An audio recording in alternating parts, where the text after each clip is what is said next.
Halo, berjumpa lagi di pelajaran bahasa Indonesia bersama Bu Chan di sini, dan kali ini kalian sudah masuk ke bab ketiga pada kelas 11 ini di semester 1 ya. Dan pada kali ini di bab ketiga kita membahas tentang teks ceramah. Sebelumnya kita sudah membahas tentang teks prosedur, kemudian ada juga tentang teks eksplanasi, dan sekarang kita ke teks ceramah. Nah, teks ceramah ini sudah kalian ketahui bahwa adalah salah satu jenis dari pidato ya. Pidato itu jenis-jenisnya ada ceramah, ada khotbah, ada sambutan seperti itu. Dan Ibu sudah bahas di pertemuan sebelumnya, begitu juga dengan pengertian, ciri-ciri, struktur. Nah, kali ini Ibu akan membahas tentang kebahasaan dari teks ceramah. Tapi sebelumnya kita ketahui dan juga harus mengingatkan kembali tujuan pembelajaran kita pada hari ini. Ini adalah tujuan pembelajaran kita, yaitu menganalisis isi, struktur, dan kebahasaan dalam teks ceramah. Nah, kalian sudah menganalisis isi dari teks ceramah di pertemuan sebelumnya, dan Ibu juga sudah membahas bagaimana contoh dari teks ceramah, kemudian kalian menganalisis isinya. Ya, tentu saja kalian masih ingat ya, karena baru kemarin. Nah, hari ini kita akan membahas tentang struktur dan kebahasaan, tapi lebih ke kebahasaannya ya. Nah, ada apa saja sih di kebahasaan dari teks ceramah? Tapi sebelumnya Ibu akan mengingatkan kembali atau mereview kembali materi yang sudah Ibu sampaikan di pertemuan sebelumnya. Nah, ini adalah pengertian, ciri-ciri, dan juga struktur dari teks ceramah. Yang pertama, teks ceramah adalah penyampaian komunikasi di depan umum yang bertujuan untuk menyampaikan informasi, dan di dalamnya ada yang namanya pengetahuan ya. Jadi topiknya tergantung dari si yang berceramah tersebut, dan biasanya ceramah ini adalah sebuah metode ya. Sebuah metode penyampaian informasi seperti itu. Boleh temanya apa saja, boleh topik yang disampaikan apa saja, tetapi kalau mendengarkan tentang ceramah artinya kita langsung teringatnya pada sebuah pidato gitu. Penyampaiannya harus bersemangat ataupun memang harus terstruktur ya.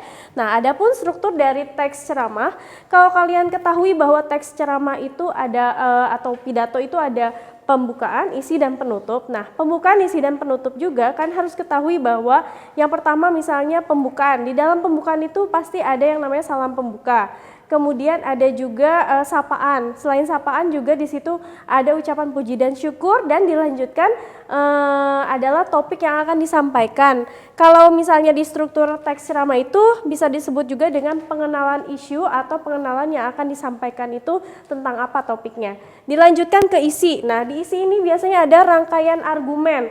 Nah, walaupun di sini namanya strukturnya rangkaian argumen, tapi tidak menutup kemungkinan di dalamnya ada fakta ya.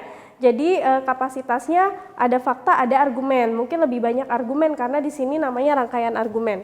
Selanjutnya di bagian akhir, yaitu di penutup ya, di penutup ada yang namanya penegasan ulang. Sebelum menutup dari ceramah biasanya ditegaskan kembali apa topik yang sedang dibahas. Kemudian baru penegasan ulang dan dilanjutkan dengan penutup, misalnya demikian ceramah atau pidato pada hari ini, kemudian diakhiri dengan ucapan salam penutup seperti itu. Nah, ini adalah kebahasaan yang akan kita bahas pada hari ini. Kalian harus ketahui kenapa setiap teks itu harus kita pelajari tentang kebahasaan, karena kebahasaan itu sangat penting di dalam sebuah teks bahasa Indonesia. Di antaranya adalah kita bisa melihat, mengaplikasikan, menganalisis tentang tata bahasa atau kebahasaan yang ada di dalam sebuah teks. Dan di sini kita membahas tentang teks ceramah. Kira-kira ada apa saja sih dalam sebuah teks ceramah itu, kebahasaannya ada apa saja? Nah, kita lihat ya satu persatu. Yang pertama, ada kata sapaan di sini. Di dalam sebuah ceramah pasti kita harus menyapa audiens, menyapa orang lain. Misalnya bisa kita gunakan hadirin, kalian, bapak, ibu, saudara-saudara, dan lain-lain, masih banyak. Karena ini komunikasi secara langsung. Yang kedua, ada kata ganti orang. Misalnya saya, kami harapkan, atau misalnya kita ya. Ini juga penting, kata ganti orang pertama. Dan yang ketiga adalah di sini ada yang namanya pernyataan definisi, seperti yang sudah kita ketahui di kebahasaan pada teks sebelumnya. Ada, adalah, merupakan, yakni, dan yaitu. Ini sudah biasa ada di dalam sebuah teks yang informatif seperti itu. Selanjutnya Ini ada lagi kebahasaan tentang kata teknis atau istilah. Ini juga muncul di teks sebelumnya ya, di eksplanasi. Contohnya kalau kita sedang berceramah, sedang membahas sebuah ilmu, maka kata-kata teknis ini biasanya muncul di dalam si penceramah menyampaikan, misalnya kata-katanya memang sesuai dengan bidang keilmuannya. Sedangkan di sini sebab akibat atau kausalitas juga tetap ada di dalam sebuah ceramah, teks ceramah. Akibatnya, sebab seperti itu, karena, nah dengan demikian, jika, ya, dan lain-lain. Dan yang selanjutnya ada di sini konjungsi temporal atau kebalikan atau sebaliknya. Jadi sebelum itu, selanjutnya, kemudian, namun, ya. Nah ini juga termasuk pada konjungsi temporal atau sebaliknya yang digunakan dalam sebuah teks ceramah. Satu lagi yaitu tentang dua ya. Ada dua lagi kebahasaan. Yang pertama ada kata kerja mental. Nah, kalau membicarakan tentang kata kerja, sudah kita fokus saja kata kerja ya. Kata kerja mental, diharapkan, harap ya. Boleh awalannya di, boleh awalannya me, boleh berawalan ber, atau juga boleh berawalan ter. Ya, yang pasti ini adalah kata kerja seperti itu. Diharapkan, memperkirakan, mengagumkan, menduga, berpendapat, dan berasumsi. Semua kata kerja yang awalan ataupun bentuk dasar boleh ya masuk ke kata kerja mental. Selanjutnya ini ada persuasi atau misalnya ucapan harapan di dalam teks ceramah. Hendaknya, sebaiknya, diharapkan, perlu, dan harus. Jadi dalam sebuah ceramah itu pasti diakhiri di rangkaian yang terakhir ya, penegasan ulang, itu biasanya ada sebuah ajakan ataupun ada sebuah harapan yang disampaikan oleh si penceramah kepada audiensnya. Seperti itu. Ini adalah kebahasaan yang ada pada teks ceramah dan Ibu harapkan beberapa sudah kalian ketahui juga dan sudah sering didengar. Kita coba aplikasikan bagaimana? Yuk kita aplikasikan dalam sebuah teks dan Ibu coba di sini memberikan tanda dan kalian coba analisis kira-kira termasuk pada kebahasaan jenis apa. Oke? Nah, ini ya. Ibu akan memberikan sebuah tanda pada sebuah kata dalam paragraf ini dan kalian diminta untuk berpikir kira-kira ini termasuk pada kebahasaan apa. Yang pertama yang ini, kemudian ini, ada juga ini, banyak sekali ya. Oke. Tadi sudah, jadi mungkin tidak akan Ibu ulangi lagi kalau jenis katanya sama. Kemudian, oke.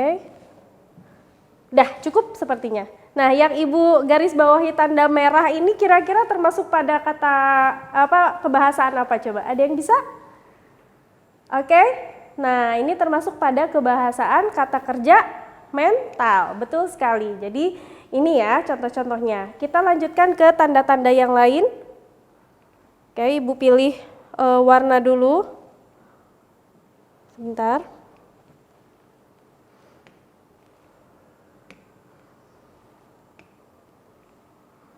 Oke, ya. Nah, ada ini. Coba. Nah, sepertinya memang tidak banyak karena di dalam sebuah teks juga memang tidak semua harus ada unsur kebahasaannya. Nah, yang Ibu lingkari ini kira-kira termasuk pada jenis kebahasaan apa? Ya, betul sekali. Ini adalah termasuk pada sapaan. Anda, ya, hadirin, terus Bapak atau Ibu. Jadi ini termasuk dan lihat penulisannya kapital ya. Oke, karena itu menyapa secara langsung. Oke, kemudian apalagi yang bisa kita analisis, mungkin di sini Ibu cek lagi ganti warna. Oke. Nah, ada ini deh, Ibu kasih tanda ini. Nah, satu contoh aja misalnya. Ada kata energi. Kira-kira energi itu masuknya ke apa ya? Coba. Oke, ini masuknya ke kata teknis yang sedang dipelajari dalam topik ceramah ini yaitu tentang olahraga. Jadi kata energi itu memang ada atau hadir di dalam sebuah teks yang bertema tentang olahraga. Itu ya. Kemudian kita beralih ke paragraf selanjutnya. Oke. Kita hapus dulu. Oke, nah. Ini yang kedua. Nah, coba Ibu akan berikan tanda lagi supaya kalian ikut berpikir lagi ya. Kira-kira yang Ibu tandai itu masuk ke kebahasaan apa? Sebentar.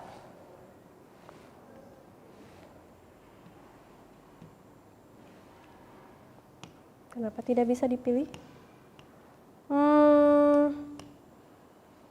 Bentar. Oke. Ini ya. Ada ini. Kemudian mana lagi ya? Sementara ini. Kemudian ada ini juga. Oke. Ini boleh. Cukup kayaknya ya. Nah, yang Ibu tandai ini termasuk apa kira-kira nih? Ya. Coba ada setelah, kemudian ketika, sudah, akan, namun. Kira-kira termasuk pada apa? Konjungsi apa? Konjungsi temporal ya. Nah, jadi ini intinya menyatakan waktu ya, setelah, ketika, sudah, akan, namun, seperti itu ya. Kemudian kita akan tandai lagi yang lain supaya lebih efektif. Oke, ini ada ini nih. Mana-mana? Ini. Kemudian ini. Nah, sip. Ini adalah sebuah teks ceramah ya. Nah, kedua yang Ibu tandai ini masuk ke definisi ya. Jadi adalah dan juga merupakan ini termasuk pada kebahasaan definisi seperti itu. Dan sekali lagi tidak semua ada ya kebahasaan di dalam teks ceramah seperti itu. Masih ada lagi mungkin kita bisa cari lagi contoh. Oke, ada mana ya?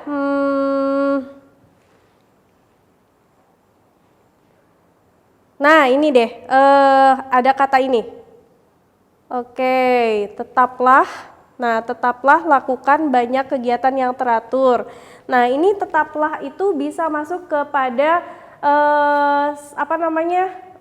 yang terakhir itu ada kalimat ajakan atau harapan ya. Tetaplah lakukan banyak kegiatan yang teratur, jika tidak kita akan menjadi malas dan cenderung enggan bergerak. Dan banyak sekali di sini kata-kata yang kita pelajari, yaitu kata kerja mental, kemudian yang lainnya juga banyak. Nah, kita coba nanti aplikasikan ya untuk latihan mandiri di sini sebentar. Oke, di buku yang ada di kalian ya. Nanti Ibu akan beritahukan halaman berapa, dan itu saja mungkin penjabaran materi Ibu pada hari ini. Mohon maaf apabila ada kekurangan. Wabillahi taufik wal hidayah. Wassalamualaikum warahmatullahi wabarakatuh.